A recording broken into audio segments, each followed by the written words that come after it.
Monsieur le Président de la République, Monsieur le Ministre des Armées, Monsieur le Ministre de la Justice, Garde des Sceaux, Madame la Secrétaire d'État chargée des anciens combattants et de la mémoire, Monsieur le Préfet du Calvados, Mesdames et Messieurs les parlementaires, Monsieur le maire de Caen, Madame la directrice interrégionale des établissements pénitentiaires, Mesdames et Messieurs en beau grade et qualité, Mesdames et Messieurs.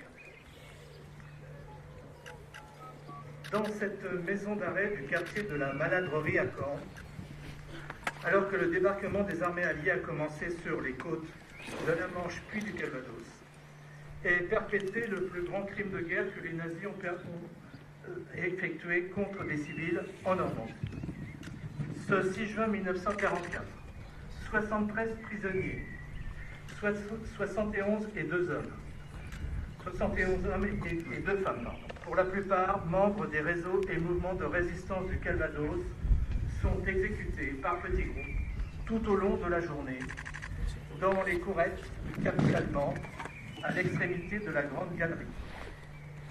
Le responsable de cet horrible crime, le chef de la Gestapo de Caen, n'a pas pu ordonner sa mise en œuvre sans avoir reçu l'accord de son supérieur, le commandeur régional de la CIPO-SD, la police de sûreté allemande de Rouen.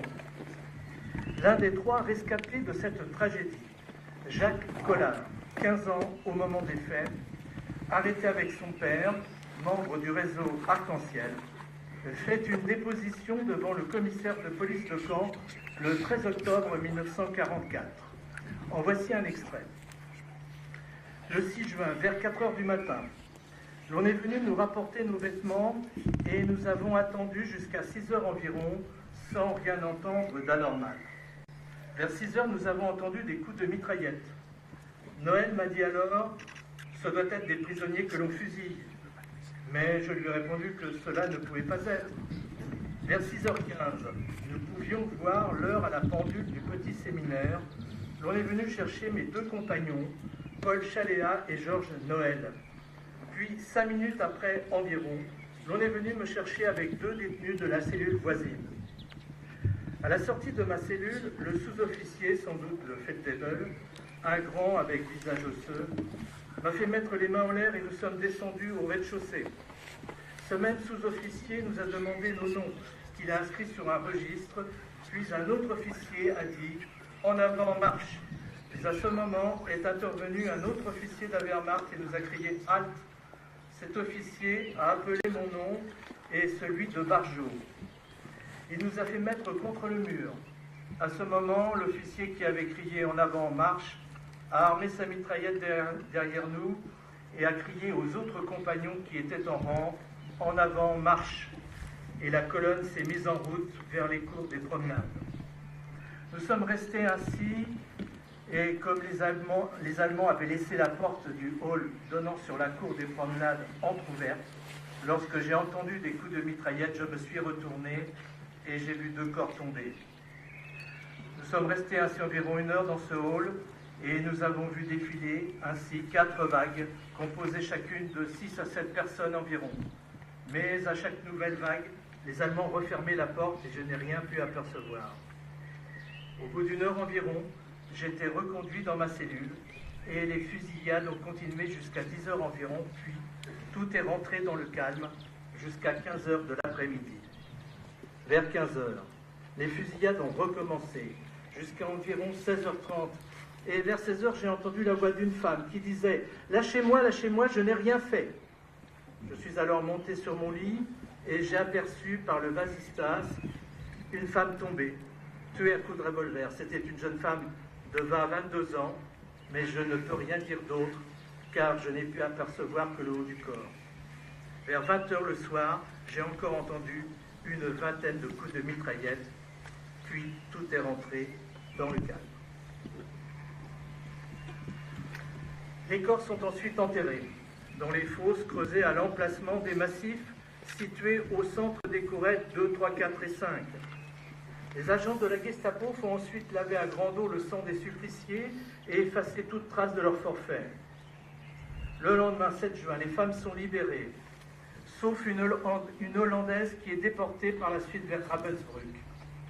Les hommes, une vingtaine au total, sont emmenés sous escorte pour être acheminés par différents moyens vers la prison de Fresnes, à quelques kilomètres au sud de Paris. Dans les jours qui suivent, le détachement de la Gestapo de Caen s'est scindé en 2 commandos et s'est installé dans différentes localités en arrière du front pour continuer à arrêter, interroger et exécuter les résistants et patriotes qui apportent aide et renseignements aux soldats alliés. Le 29 juin, la Gestapo d'Alençon réquisitionne un détachement de 8 prisonniers civils de la maison d'arrêt de cette ville et l'achemine sous escorte armée à la maison d'arrêt de Caen. Le lendemain, ces prisonniers sont contraints d'exhumer les corps des malheureux suppliciés des fosses où ils ont été recouverts de chaux pour les porter à bord de 2 camions de l'armée allemande. Une brèche pratiquée à l'explosif dans le mur d'enceinte de la prison et le mur d'une des courettes permet aux Allemands de faire sortir les camions sans les faire passer par l'entrée principale à la vue des surveillants français. La destination prise par les camions est demeurée, hélas, jusqu'à ce jour, inconnue. Monsieur le Président de la République, votre présence ici à Caen, pour la 2e fois depuis 2019, devant cette prison où a été commis cet épouvantable crime de guerre, est hautement appréciée par toutes les familles des victimes présentes et celles que nous représentons. Nous l'interprétons comme la promesse que les services de l'État continueront de mettre en œuvre tous les moyens matériels et humains possibles afin que la recherche des dépouilles des 73 suppliciés du 6 juin 1944 soit poursuivie, entretenant ainsi l'espoir qu'un jour, nous pourrons leur rendre une sépulture collective décente et digne. Après l'hommage rendu aux combattants des Glières, aux résistants et maquisards du Vercors et aux combattants du maquis de Saint-Marcel, votre présence à Caen, ville décorée de la médaille de la Résistance, et particulièrement en ce lieu de mémoire tragique, fait entrer les résistants normands des réseaux, des mouvements et des maquis dans la mémoire collective nationale. Merci, Monsieur le Président, pour cette reconnaissance officielle dans le cadre du 80e anniversaire du débarquement et de la bataille de Normandie. Je ne peux pas terminer ce mot d'accueil sans associer les personnels des établissements pénitentiaires de Caen, qui viennent d'être cruellement endeuillés par l'affreuse agression subie au péage d'Incarville dans l'Eure, qui a coûté la vie à 2 d'entre eux et blessé gravement 3 de leurs camarades. Nous partageons le chagrin de leurs familles et de tous leurs collègues de la pénitentiaire, en particulier ceux des 2 établissements de Caen où ils travaillaient. Depuis 1945, les personnels des établissements pénitentiaires de cette ville ont toujours été aux côtés des familles des victimes de la maison d'arrêt de Caen, lâchement assassinés par la Gestapo le 6 juin 1944. Ce sont eux qui, les premiers, ont apposé à droite de ce porche la plaque commémorative toujours en place dédiée aux suppliciés.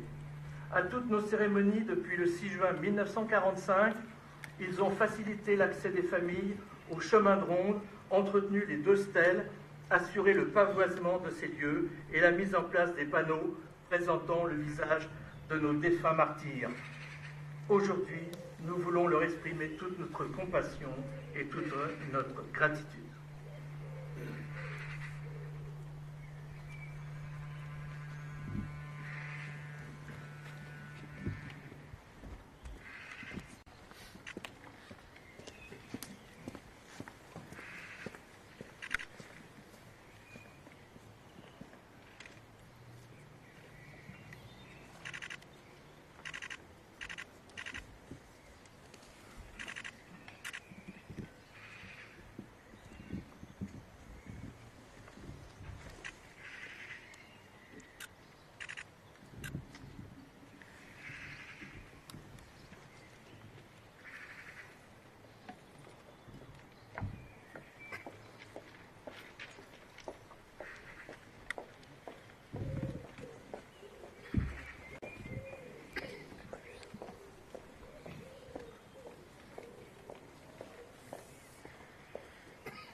vous lire le nom des personnes qui sont tombées ici, le 644. Albert Anne, Maurice Haro, Pierre Audiger, Roger Auvray, Maurice Billy, René Guise, Robert Boulard, Louis Bourdon, Victor Bousseau, Michel Boutrois. Mort pour la France. Achille Boutrois, Jean Caly, Henri Carrel, François Collet, Paul Chaléa, Émilien Cosnard, Paul Dérian, Guy de Saint-Paul, Antoine de Touchet, Robert Douron. Mort pour la France. Serge Dumont, Maurice Dutac, Auguste Duval, Jean Giraud, Maurice Hardy, Jean Hébert, Gabriel Jam, Alexis Lair, Henri Lair, Camille Lamoureux. Mort pour la France. Joseph Langeard, Jean Le Baron, Jules Leboeuf, Louis Le Chevalier, Louis Lecomte, Olivier Le Foll, Yves Le Goff, Alexis Le Lièvre, Anatole Le Lièvre, Désiré Le Mière. Mort pour la France. Camille Le Petit, Serge Loiseau, René Laulier, Georges Madoré, Ernest Margerie, Colbert Marie, Marcel Marié, Georges Martin, Pierre Ménochet, Jean Moncion. Mort pour la France. Henri Morel, Georges Noël, Louis Paillard, Raymond Poli, Bernard Piquenot,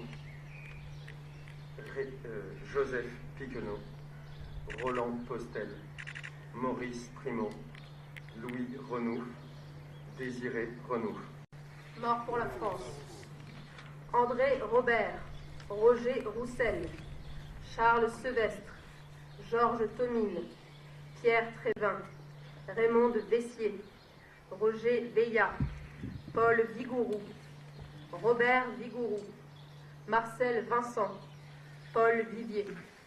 Mort pour la France.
Au mort!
aux enfants de la patrie, le jour de gloire est arrivé. Contre nous de la tyrannie, l'État sanglant élevé, l'État sanglant élevé.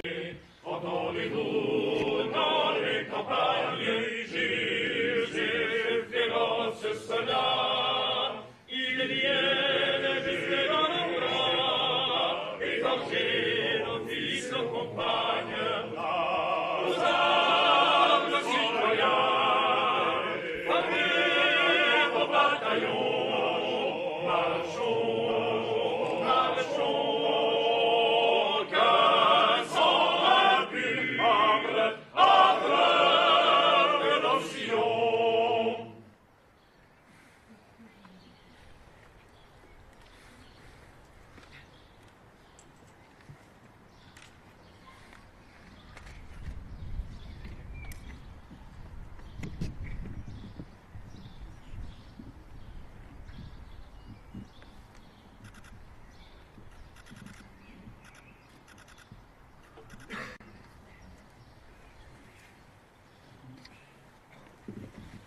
En drapeau, drapeau bas, drapeau main gauche.